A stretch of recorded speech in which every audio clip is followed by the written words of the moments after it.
Tet Vav, nouveau chapitre, B'Shah Tova. On commence un nouveau chapitre. Attachez vos ceintures. Kol Kitvei HaKodesh, Matzilin Otan Mipnei Hadleka. Kol Kitvei HaKodesh, apparemment tous les écrits, que ce soit Tanakh, Torah, Nevi'im, Ktuvim, tout ça, on peut les sauver quand il y a un feu. Le Shabbat, faut dire. Oui, quand il y a un feu, le Shabbat. Mais ça veut dire quoi, on peut les sauver s'il y a un feu? Ça veut dire que, en dépit du fait, on parle disons, un mavoy, une impasse qui en fin de compte, Minatora, cette impasse, elle est considérée comme un reshut yachid. Parce qu'il y a la route, il y a l'entrée de l'impasse, l'entrée qui donne sur la route, mais de tous les autres côtés, c'est fermé par des murs, par des maisons, par des choses. Donc, Midoraita, c'est reshut yachid. Mais les sages ont dit que comme il y a beaucoup de va-et-vient, de gens qui viennent de maisons différentes, de cours différentes, on n'a pas le droit de l'étaltel, de transporter des objets seulement si on fait Eruv. Ma voix, j'oublie le nom. Eruv Hatzerot. Non. Le vote. Ouais, mais un Eruv pour le Mavoy, il y a un terme, j'ai oublié. On doit faire un Eruv. Maintenant, on parle d'un cas de figure où ils n'ont pas fait un Eruv. Et en dépit du fait qu'il n'y a pas de Eruv, donc il y a un interdit de Rabbanan, c'est permis de faire sortir les Kitvei Kodesh de la maison où il y a un feu et de mettre dehors dans la cour, dans Mavoy. Shitufei Mevot. Le terme que je cherchais, c'est Shitufei Mevot. Mais ça peut être aussi, en fin de compte, ça peut être Eruv Hatzerot, ça peut être une maison dans un cour, mais c'est mis de côté, c'est interdit de Rabbanan, mis de côté pour sauver les Sifrei Kodesh. Tandis que si dans la maison, il y avait Reshut Yachid, Reshut Rabim, on n'aurait pas le droit de sauver les Sifrei Kodesh, un Sefer Torah. On le laisse brûler. C'est pas possible. Oui, parce que tu n'as pas le droit de l'Echalel Shabbat, Mamash Midoraita, pour sauver un Sefer Torah. Non, tu peux transgresser, pas transgresser, mais l'interdit de Rabbanan, il est, comment on dit, il est repoussé dans l'honneur des Sifrei Torah. Mais c'est tout, seulement des Rabbanan. D'Oraita, non. Si d'Oraita, c'est assourd, avec Kavachomer des Rabbanan, je comprends. Normalement, c'est l'inverse, Chaim, ce que tu viens de dire. L'inverse. Si la Torah l'interdit, c'est sûr que les Rabbanan, ils sont... Oui, mais... Pour nous permettre de faire sortir les Sifrei Torah pendant le Shabbat, on peut le faire à condition que la seule transgression qu'on va transgresser, c'est un interdit de Rabbanan. Oui, de sortir, pas de brûler. Par exemple, on fait sortir de la maison structurelle sans Eruv Hatzerot, sans Shitufei Mevot, si c'est un Mavoy. C'est interdit de Rabbanan, mais néanmoins, on peut le faire pour sauver les Sifrei Torah. Mais si, encore une fois, en face de la maison, il n'y a pas un Hatzer, qui est un Reshut Yachid, il y a un Reshut Arabim. Là, c'est un interdit de la Torah, on n'a pas le droit. Mais sortir, mais si on les laisse brûler, ça revient pas. Non. Et tu les éteindre le feu. On ne peut pas éteindre le feu le Shabbat. On ne peut pas éteindre un feu le Shabbat. La seule justification... Ils sont en feu. La seule justification d'éteindre un feu, c'est Pikuach Nefesh. S'il n'y a pas Pikuach Nefesh, en dépit du fait que peut-être il y a des Sifrei Torah, on ne peut pas transgresser la Torah pour sauver un Sefer Torah. Ok.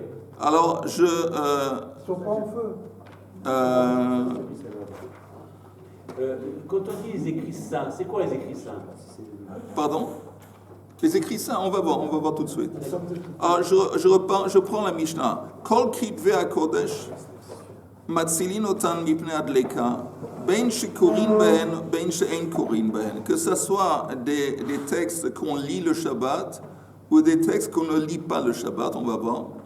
Afal Pi Shektuvim Bechol Lashon, en dépit du fait qu'ils sont écrits dans n'importe quelle langue, Teunim Gniza, ils nécessitent Gniza. Ça, c'est rien à faire avec le Shabbat.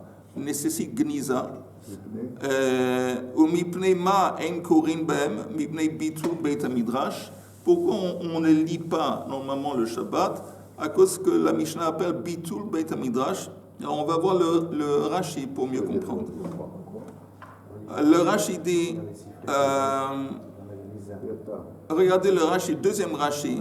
On va voir tous les Rashi. Okay? Tous les Rashi sur la Mishnah. Vous y êtes? Oui, on va écouter le Rav. Kol kitve On va HaKodesh, écouter le Rav. כגון תורה, נביאים וכתובים. ולא תימה תורה לחוד הוא דשארי למתחח ולהצולי. Il ne dit pas que c'est seulement pour la Torah qu'on a le droit de faire un effort, de faire un truc. Non, même כתובים, même נביאים. ולא שאר ספרים. Il ne dit pas que ça comprend tous les livres saints qui font partie du Tanakh. מצילין אותן, רש"י. כדקתני לקמן, comme c'est enseigné plus tard, le mavoy שאינו מפולש. Mefoulash, ça veut dire que c'est une route qui est ouverte d'une extrémité à l'autre. Ce n'est pas le cas. C'est-à-dire que d'un côté, c'est fermé, de l'autre côté, c'est ouvert. Alors, si d'un côté, la route elle est fermée, et c'est seulement ouvert de l'autre côté qui donne sur la route principale, ça veut dire qu'en fin de compte, c'est un rejouté yachid, parce que c'est entouré de 3 mechid. Soit c'est un rejouté yachid, rachidim, faire un effort quelconque le Shabbat qui normalement est interdit, là ce serait permis.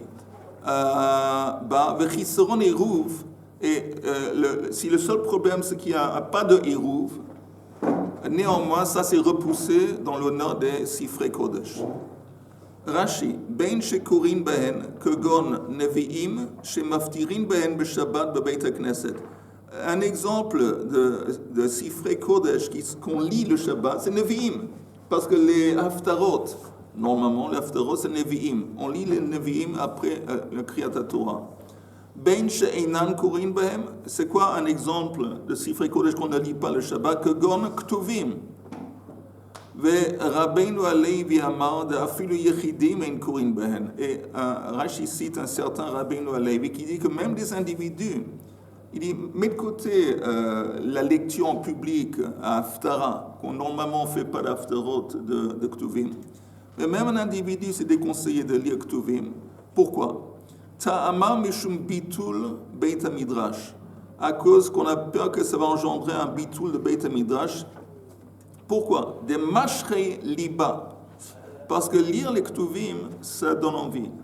Ça fait envie, on a envie de lire les Ktuvim. Par exemple, Ruth, l'histoire de Ruth, c'est des histoires. Ruth, Ezra, Nehemia et... Tehillim. Pardon? Tehillim. Tehillim aussi. Ça, comme on dit, ça parle au cœur.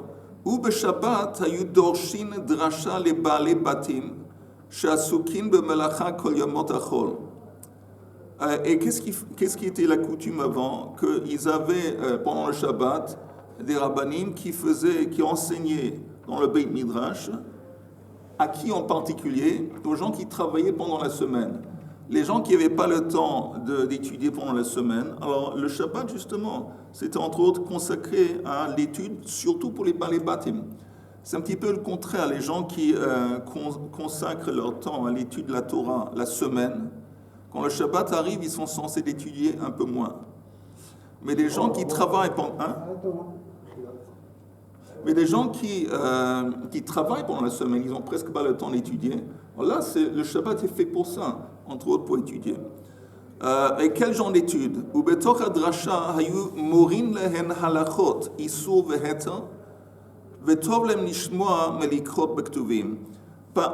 Normalement, la base de cette étude qu'on enseignait au baalei batim, c'était l'halakha. Parce que c'est donc enseigner l'halakha, apprendre l'halakha, c'était considéré comme plus important que de lire des Ktuvim. Bien sûr, lire des Ktuvim, c'est aussi une mitzvah d'apprendre la Torah. Mais c'était plus important d'apprendre, d'écouter des drashot qui sont basés sur l'halakha. Parce que c'est important au baalei batim de les enseigner. Ça, c'est l'halachot, ça c'est interdit, ça c'est permis. Donc, ça c'était la raison pour laquelle, d'abord les Ktuvim, ils n'étaient pas utilisés en tant qu'haftara. Et à part ça, même à part Haftara, même des individus, normalement, c'était déconseillé d'apprendre Ktuvim, c'était mieux d'apprendre d'autres choses qui sont plutôt liées à l'Alacha. Alors, Megillat Ruth, c'est Ktuvim. Ktuvim. Megillat Esther. Ktuvim. Non, c'est ça que je dis. ואף על פי שכתובים בכל לשון, רש"י dit, en dépit du fait qu'ils sont écrits dans toutes les autres langues, ואיקלמן דאמר לקמן לא ניתנו לקרות בהן מצילין אותן, on continue dans le Rashi, טעונים גניזה, on a besoin de les, comment on dit, גניזה, de les enterrer ou de les mettre de côté. אסור להניחן במקום הפקר, si on trouve pendant la semaine des livres saints, des Sifrei Kodesh, on ne peut pas les laisser comme ça par terre, hefka. Il faut l'ignorer autant. Ou Gemara metzaretz la v'rabotai pirshu d'ahai bechol lashon. Ok, je ne vais pas continuer dans ce Rashi. Ça c'est la Mishnah. Donc je répète la Mishnah pour Yoel. Kol kitvei hakodesh matzilin otam mipnei adleka. Qu'est-ce que ça veut dire qu'on les garde, on les sauvegarde à cause d'un feu? On peut seulement transgresser un interdit de Rabbanan. Quel interdit de Rabbanan? Eruv. Eruv chatserot oshitufei mevoot. Il y a un interdit de Rabbanan de transporter des choses de la maison en dehors, jusque dans la cour, jusque dans le mavo, et s'il n'y a pas un Eruv. Mais néanmoins, même s'il n'y a pas d'Eruv, on a oui le droit de faire sortir ces Sifrei Kodesh plutôt que de les laisser brûler. Par contre, si dehors de la maison il n'y avait pas un reshut yachid, un achatse en mavoy, et les faire sortir, c'est un issur deoraita, on n'a pas le droit. On les laisse brûler. Ok. Là, tu anticipes sur ce qu'on va apprendre après. Pardon? Tu anticipes, précisant ça, parce que c'est pas précisé dans la... Non, c'est Rashi qui explique en quoi consiste, qu'est-ce qu'elle veut dire la Mishnah quand elle dit on les sauve à cause du feu. Rashi précise. On va voir. Kol kitvei hakodesh. En fait, à aucun moment l'argument est de dire que les Sifrei Kodesh et les noms d'Akadosh Baruch Hu, bah, c'est sous-entendu. Oui, le seul Sefer Kodesh où il n'y a pas le nom d'Hachem, c'est Esther. À part ça, tous les Sifrei Kodesh, il y a des noms d'Hachem. Oui, mais ce que je veux dire par là, c'est que ça veut dire que le fait de le sortir dans un Reshut à Yachid, donc s'il y avait une transgression dans ce sens-là, c'est plus grave que de laisser de brûler le nom d'Hachem. C'est pas toi qui le brûle. C'est que tu peux pas, C'est pas toi qui le brûle. tu peux pas, comme Yehuda dit, enfin, tu peux pas toi-même activement transgresser un interdit de la Torah pour empêcher qu'un Sefer Torah que toi-même t'as pas allumé, empêcher qu'un Sefer Torah va se brûler, y compris les noms d'Hachem. Tu peux pas. Donc c'est ça que ça veut dire. Ça veut dire que cet élément-là est plus important que de laisser... Non, parce que comme Yehuda il a précisé, il y a une différence. Les Sifrei Torah lo aleinu qui vont se brûler. C'est pas toi tu es pas impliqué. C'est pas à cause de toi. Maintenant, tu peux pas transgresser la Torah pour sauver les. Bonagid, c'est à cause de moi. Bonagid. Alors là, t'as un grand problème. Non, dans le sens sans faire exprès quelqu'un. Sans faire exprès quelqu'un, il a renversé. Ah ok. Là-bas, il n'y a aucune différence. Je répète encore une fois, Kol kitvei hakodesh matzilin otam mipnei adleika, ben shekorin bahem, ben she'en korin bahem, af al pi shektuvim bechol lashon, טעונים גניזה, ומפני מה אין קוראים בהם? מפני ביטול בית המדרש. אוקיי, גמרא. איתמר, היו כתובים תרגום. Si les écrits, les parchemins, c'était targum. Targum, ça veut dire araméen. Ou bechol lashon, ou traduit dans n'importe quelle autre langue, français, anglais et compagnie. Rav Huna Amar, Ein matzilinotan mipnei adleika. L'opinion de Rav Huna est que si on a des écrits qui sont écrits en autre langage que Lashon HaKodesh, on ne les sauve pas. On ne les sauve pas du feu, même si, parce qu'il y a encore une fois, on va transgresser des Rabbanan. On ne peut pas transgresser des Rabbanan quand on parle de ce genre de Ktuvim qui sont écrits dans d'autres langues. Parce qu'apparemment, ça laisse entendre qu'ils ont moins de Kedusha. Beaucoup moins. Rav Chisda Amar, Matzilin Otan. Tant que Rav Chisda, il n'est pas d'accord. Il dit oui, on les sauve mipnei adleika. Maintenant, Aliba, la marloquette, Rav Huna dit on ne peut pas les sauver du feu, et Rav Chisda dit qu'on peut. Aliba demande de Amar, nitnu likrot behen. Il y a une opinion qui dit que même quand ils sont écrits dans d'autres langues, on peut les étudier le Shabbat. Alors, si on peut les étudier, alors tout le monde serait d'accord, même apparemment, oui, même Rav Huna qu'on peut les sauver. Le mandama nitnu likrot ben de kuli alma lo plige de matsilin. Qui plige où se situe la marloquette? Alibe de man de amar lo nitnu likrot, selon ceux qui disent qu'on ne peut pas les lire le Shabbat.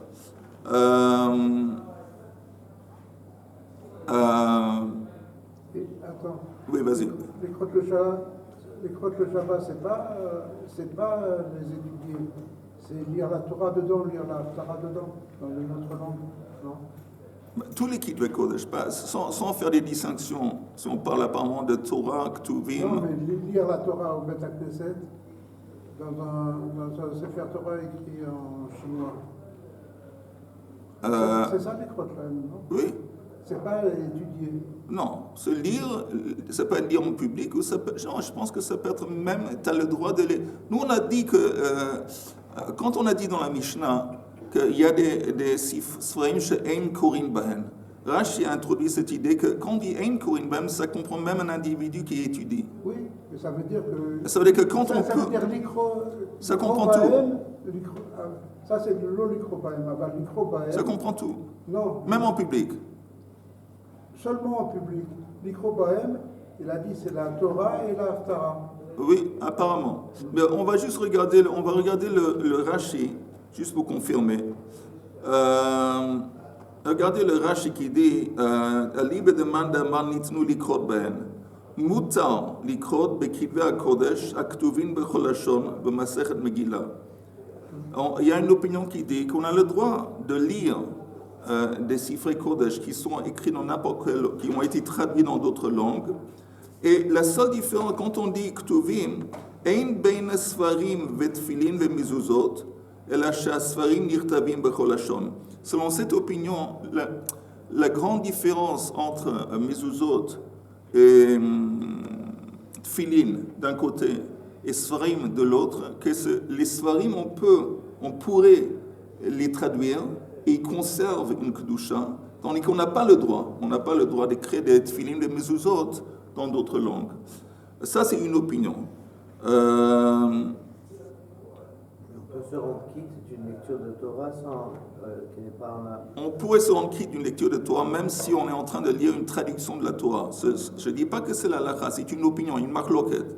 Mais la Gemara dit, en ce qui concerne la marloquette de Rav Huna et Rav Chisda, Rav Huna dit qu'on ne peut pas sauver les Ktuvim quand il y a un feu, et chose là, Rav Chisda, il dit qu'on peut. Alors, il dit, selon l'opinion qui dit qu'on peut, en dépit du fait qu'ils ont été traduits, les lire le Shabbat, tout le monde est d'accord qu'on va les sauver, même Rav Huna. Qui pligue, quand est-ce qu'ils se disputent? Selon l'opinion qui dit qu'on ne peut pas. Si on ne peut pas les lire, ça laisserait entendre qu'ils n'ont pas de Kedusha. Alors s'ils n'ont pas de Kedusha, apparemment c'est compréhensible, on comprend pourquoi on ne peut pas les sauver du feu. Rav Huna amar ein matzilin deha lo nitnu likrot ben. Rav Huna dit tu ne peux pas les sauver. La preuve, parce que tu ne peux pas les lire. Quand ils sont traduits, tu ne peux pas les lire. Alors ça veut dire qu'ils n'ont pas de Kedusha, donc tu ne peux pas les sauver. Rav Chisda amar matzilin mishum bizayon kitve hakodesh. Rav Chisda dit néanmoins, même si tu ne peux pas les lire, on ne les lit pas le Shabbat, c'est tout de même, ils ont tout de même un statut de kitve hakodesh, par un d'écrit saint, de ktubim. Pas de livre traduit en anglais. Non. Non, ktuvim qui ont été traduits. On parle seulement de ktuvim qui ont été traduits dans d'autres langues. Alors, il dit en dépit du fait que même si tu me dis, selon l'opinion qui dit qu'on ne peut pas les lire, néanmoins, je te dis qu'ils ont un statut, ils ne perdent pas tout à fait leur statut de kitve hakodesh, et donc tu les sauves. Ça, c'est Rav Chisda. Si on ne peut pas les lire, pourquoi ils ont... On ne les lit pas en public. En public.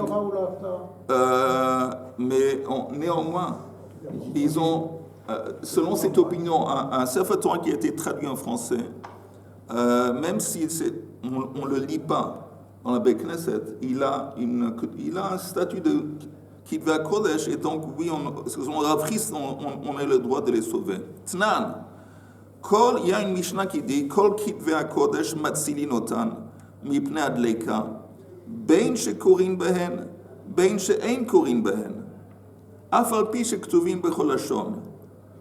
Alors on cite en fin de compte notre Mishnah. Oui. On cite notre Mishnah qui dit chaque Kitve Kodesh, n'importe quel écrit livre de Kodesh, on peut les sauver en dépit du fait qu'ils sont du Tanakh, en dépit du fait qu'ils ont été traduits dans d'autres langues. Alors, Maïlav, la Gemara dit, est-ce qu'elle ne se laisserait pas entendre? Maïlav, chez Korin Behen Nevi'im. Pardon. Alors, la Gemara explique, quand la Mishnah dit que ce soit des livres qu'on lit ou que ce soit des livres qu'on ne lit pas, qu'est-ce que ça veut dire des livres qu'on lit? Alors, la Gemara propose, Maïlav chez Korin Behen Nevi'im, Veshe'en Korin Behen Ktuvim. Apparemment, quand on dit des livres qu'on lit le Shabbat, c'est Nevi'im. On avait dit, la coutume n'était pas de lire en public Ktuvim, à cause du fait que Zemoshe Chetalev un Beit Midrash. Donc, c'est encore une fois, à quoi fait allusion la Mishnah, que ce soit des livres qu'on lit ou des livres qu'on ne lit pas? Des livres qu'on lit en public, Navi, Haftara, et des livres qu'on ne lit pas, normalement, c'est Ktuvim. Il faut juste préciser en parenthèse, aujourd'hui, ce n'est plus le cas. Pourquoi aujourd'hui, ce n'est plus le cas? Parce qu'il y a des fois aujourd'hui que oui, on fait Haftara, en se basant sur, on lit Ktuvim après la récitation de la Torah. Par exemple, si Shavuot, c'était un Shabbat, on va lire Ruth en public. Il y a des fois qu'on lit pendant Sukkot, chose là, Michelet. Il y a des fois qu'on lit Shir HaShirim, si c'est Pesach. Ça c'est un minage, pas tout le monde le fait. Oui, mais tandis que Megillat Esther, qui est une mitzvah, on ne lit pas le Shabbat. Même si Shabbat. Ok, mais ça, c'est disons, ce serait l'exception à la règle, parce que je t'ai apporté trois exemples. Moi, je te dis qu'il y a une différence entre une mitzvah qui a écrit Megillat Esther, et il n'y a pas de mitzvah de Megillat Ruth. Voilà, alors, donc ce n'est pas une question d'exception. Il y a une mitzvah et un minag.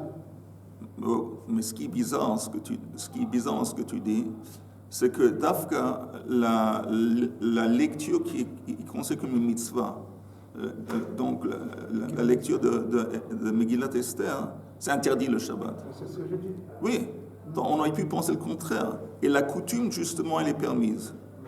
Mais quoi que ce soit, nous, on dit ici, la façon qu'on aborde la Mishnah, quand la Mishnah dit il y a des livres qu'on ne lit pas. Alors, c'est quoi les livres qu'on ne lit pas? Les Ktuvim. On ne lit pas les Ktuvim. À l'époque, personne lisait les Ktuvim, après en tant qu'Haftara ou dans le Shabbat. Tout ce que je dis qu'aujourd'hui, c'est devenu acceptable qu'il y a des Ktuvim que oui, on lit dans la Beit Knesset, en public, le Shabbat.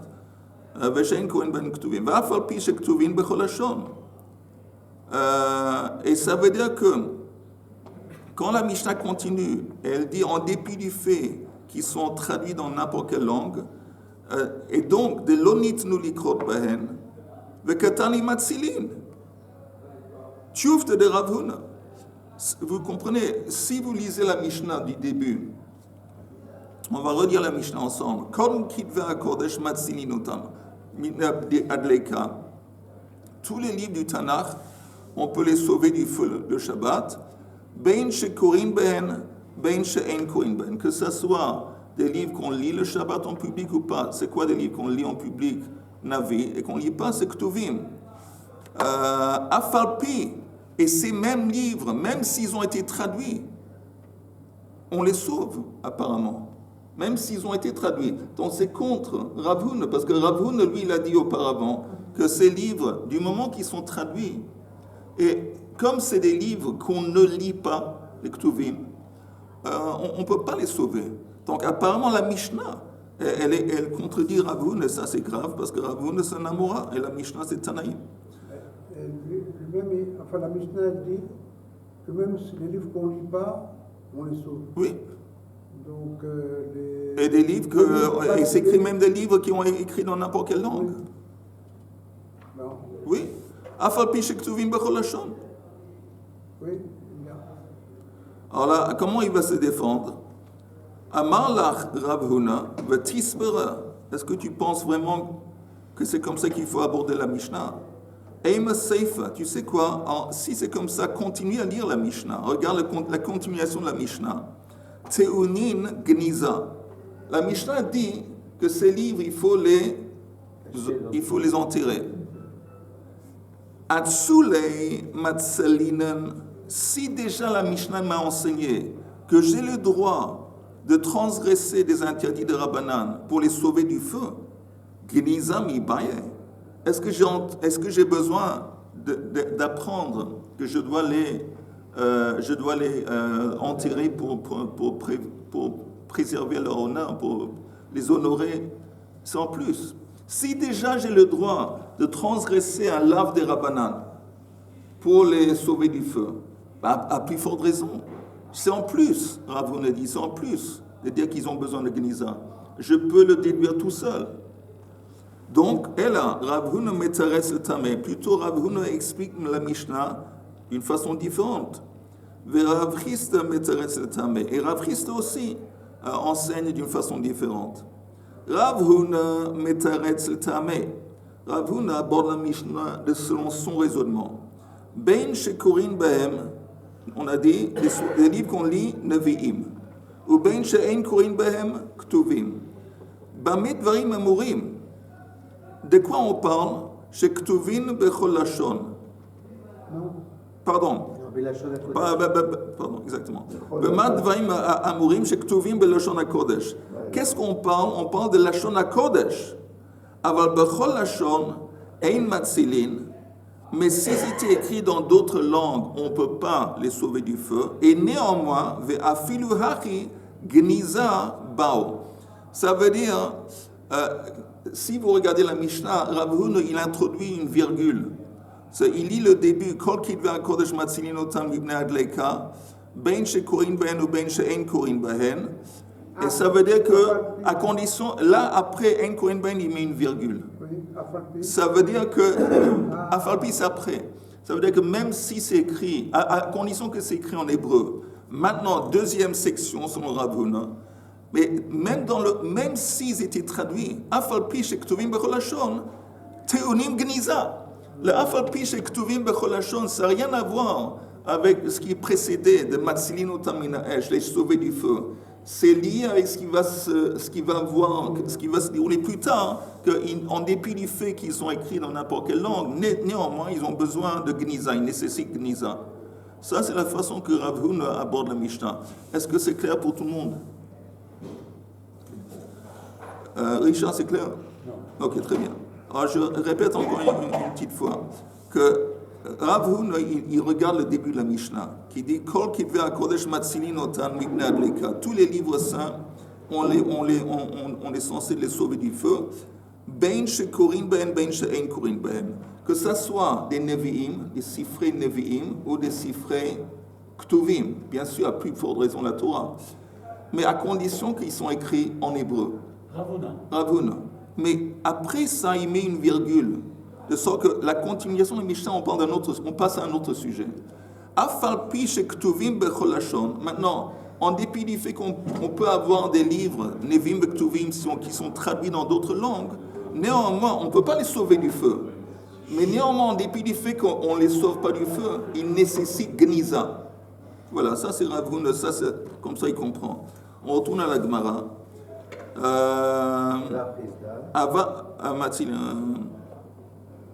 Rav Chisda Metzaretz le Tameh. Lui, il explique selon son raisonnement.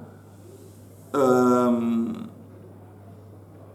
Shekorin Bahem, Nevi'im, ou Ben She'en Korin Bahem. Attends une seconde, s'il te plaît. Rav Chisda Metzaretz le Tameh. Ben Shekorin Bahem, Nevi'im. Il a dit comme avant, c'est quoi les livres qu'on lit, c'est Nevi'im. Ben She'en Korin Bahem, Ktuvim. Afalpi she Ktuvim Bechol Lashon. Nami Matzilin. Alors lui, non, il dit non, il ne met pas de virgule.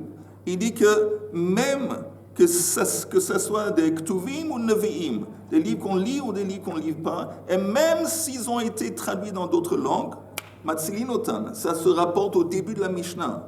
Matzilin. Alors, la question que Rav Huna a demandé, maintenant on va le demander à Rav Chisda.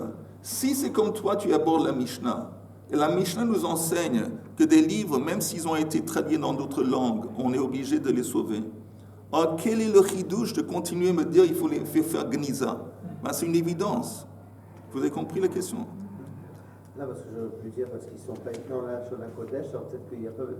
Comme c'est pas dans la Shona Kodesh, j'ai pas besoin de les mettre dans le Gniza. Non, tu ne pourrais pas dire une chose comme ça, parce que si déjà on te permet, on t'autorise à les sauver, de transgresser un interdit des Rabbanan pour les sauver, c'est évident que ça demande.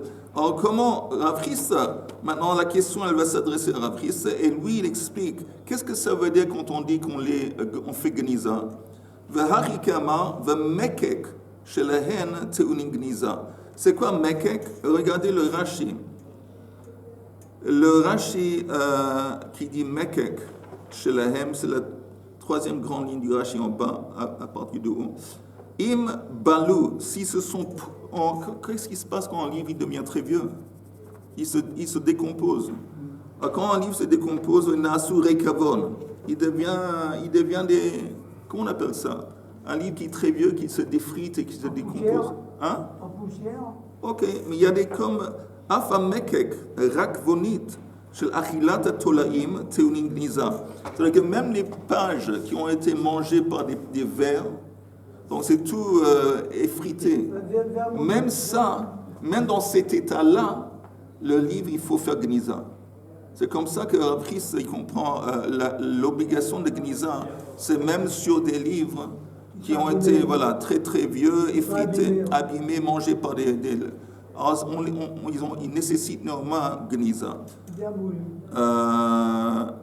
Alors, encore une ligne.